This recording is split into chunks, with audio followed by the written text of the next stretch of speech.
Ukraine has stepped up the production and use of cheap decoy drones to harass Russian air defenses and allow attack drones to penetrate important targets behind the lines of the occupied territories and Russia. Forbes writes, at the same time, the Russian side is massively using its Gerbera decoys covering the waves of Shaheds.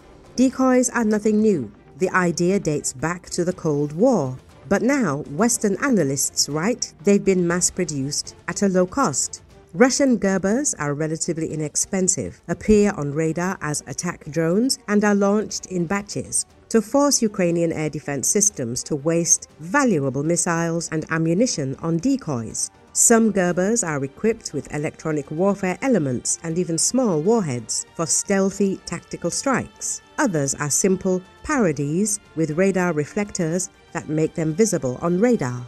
Ukraine quickly adopted this tactic. According to information analyzed by the authors of this article, plans are currently underway to mass-produce tens of thousands of long-range drones per year, and decoys are being added to them. Ukrainian engineers and small local companies have already established the production of inexpensive decoys made from plastic pipes and foil that appear as large targets on radar.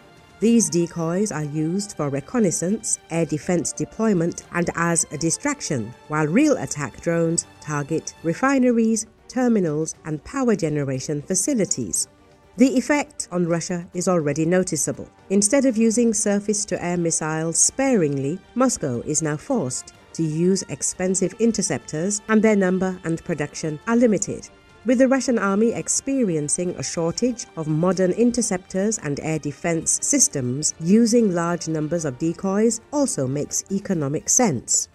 Every air-to-air missile or expensive anti-aircraft missile spent on a cheap decoy represents a blow to the occupiers' capabilities the next time an attack drone arrives. In addition to the direct military effect, attacks using a combination of decoys and attack drones undermine the enemy's logistics and fuel resources. Strikes against refineries and terminals exacerbate the fuel crisis within Russia and in the occupied territories. This is an additional means of exerting pressure on the regime, which is devoting colossal resources to the war.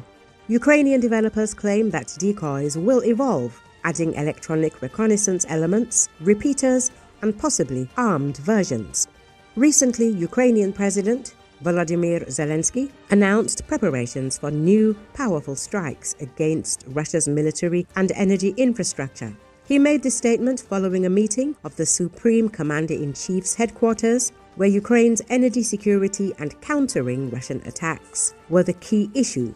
According to Zelensky, the Ukrainian leadership is preparing a full range of responses to Russian terrorism, including long-range strikes against enemy targets. The closer the Russian army's position, the more significant the challenges. We are preparing a full range of responses, including scaling up our long-range responses to Russian terrorism against Ukrainian infrastructure, the president emphasized. In recent months, Ukraine has been actively strengthening its capabilities to carry out targeted and effective strikes against targets deep within Russia. These actions are a response to Moscow's massive attacks on Ukrainian cities and critical infrastructure aimed at intimidating the civilian population and destabilizing the country's economic and energy system.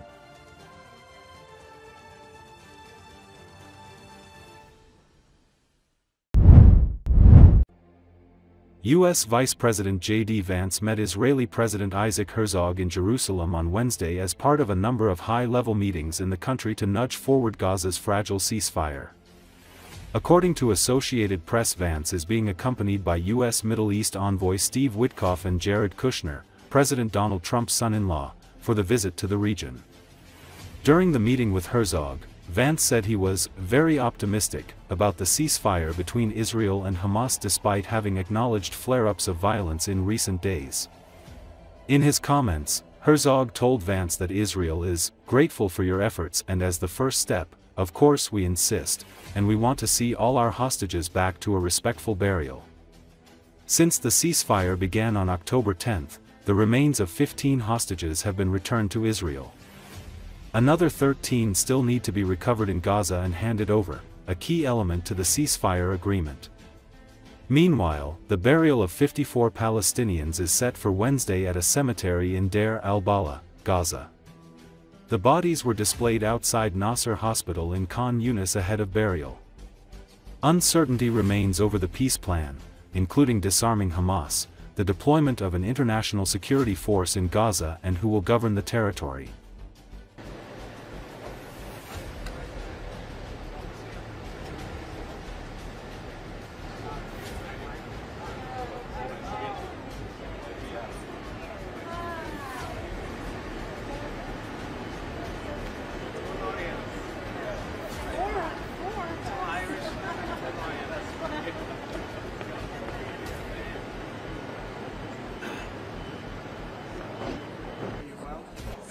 Thank you. We're so happy to be here. No, actually, second. Yes, but it's a decade. Oh, wow. No, we've never been here together, so that's been very special as well. I'll see you here later today, which I'm very excited about. Thanks. There you go. Of course. I have bad handwriting, but hopefully you can read it. Yeah, let's have a handshake. Sure. We'll have a few of these handshakes. That's right. You lead the way. Thank you. Thank you all.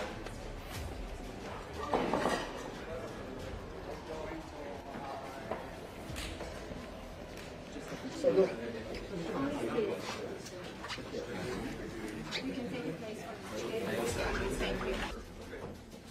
you. Hello, everybody. President, thank you. Welcome. And I truly believe that the fact you're here is another brick in building the future for peace. And thank you for that. Thank President Trump. We are grateful to President Donald Trump for his steadfast insistence on moving forward.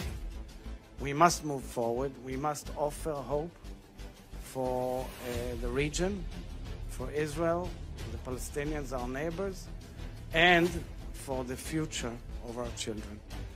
So we are grateful for your efforts. And as the first step, of course, we insist and we want to see all our hostages back to respectful burial. And I know you're going to meet families now. I thank you for that. And let's hope that your efforts and the administration's efforts will lead to immediate results together with the Israeli government and all partners concerned. Thank you very much and welcome to Israel.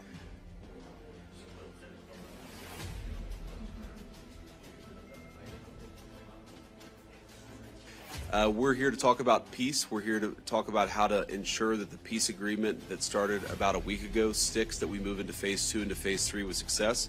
As the president said, there will be torments along the way. It will be difficult, but I feel very optimistic based on my conversation with our Israeli friends and also with our Gulf Arab friends. Thank you, press. Thank you, everyone. Thank you.